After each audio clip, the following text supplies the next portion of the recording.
so crazy up there. We've had to come down here instead to do a camp.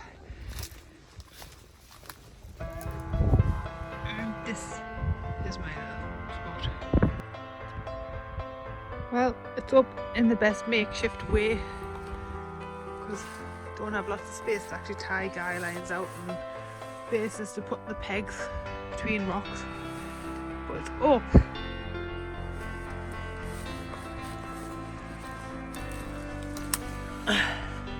Just need to shove all my stuff inside.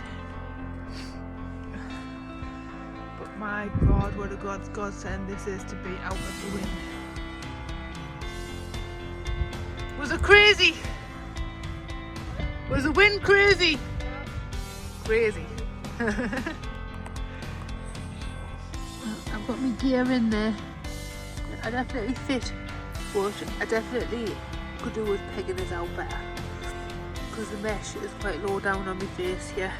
It's all a bit loose, but it's making the most of what's I've been dealt with, and it's still a pure sanctuary compared to where we were.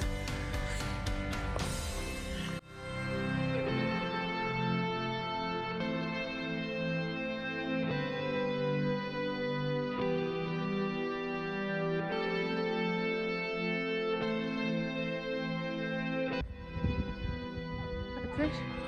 All packed up. Leave no trace as per usual. All ready to go. And I carried me boat and me paddles and me towel and me swimming gear for nothing. But it wasn't for nothing because it was good practice. This is the first time I've took all that stuff. It was 15 kilograms. I still managed it walking uphill despite the wind. It's just we just weren't able to stay there, but it just would have been no fun at all. So it's still been successful even though I didn't fully get to do everything. You served us well, Shelter. Thank you very much. Bye.